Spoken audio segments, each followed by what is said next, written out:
Hi everyone, it's Dr. Jeff with you here today. Today we're actually talking about SPF factors and sunscreens and sunscreens in babies.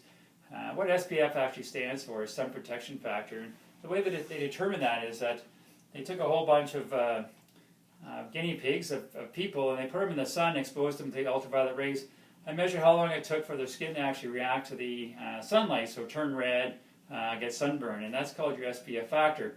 So something which is an SPF factor of 15 means it takes 15 times as long for your skin to react to the sun as it did for these unfortunate guinea pigs, 30 times longer. So when you're wearing sunscreen, take into effect that you do have to reapply it and watch how your skin's reacting to it. But that's where they came up with the SPF factor. Now, not all sunscreens are made the same. They have to use some sort of filter, and they use either a chemical filter or a mineral filter. A mineral filter is more like a zinc oxide or a titanium dioxide. Very thick, very good to use, but very hard to apply. Most sunscreens are a chemical sunscreen. You spray on or you put on.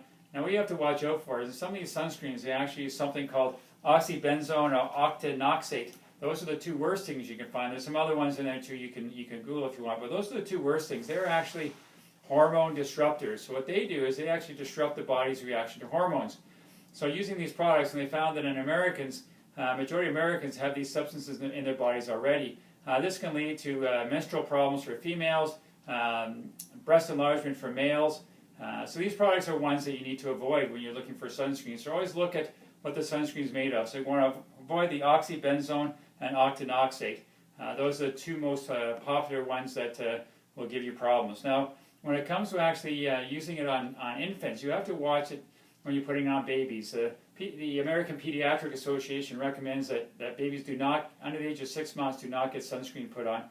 They suggest you put long clothing on them, hats, put them in the shade, but try not to put any sunscreen on them, again, because their skin really hasn't developed yet. They can develop bad rashes to the sunscreen from the chemicals that are in their sunscreen. Also, again, if you don't want the oxybenzone or octinoxate in it, you don't want them to be reacting to that at all. So try and avoid putting sunscreen on babies. Just keep them in the shade. Make sure they're dressed properly. Now, when it comes to putting on putting on bug repellent, most bug repellents use DEET as their repellent. It has a certain aroma to it that keeps the mosquitoes and the black flies away. Never put DEET on an infant. You'll find they lick it, you get it in their mouth, whatever it is, very toxic to them. So definitely don't put it on your infants.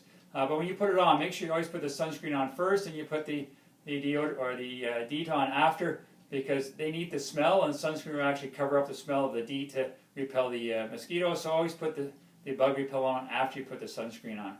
If you have any questions about sunscreen, you can always email me at drjeff@goldsworthywellness.com. And I'm Dr. Jeff. I've got your back.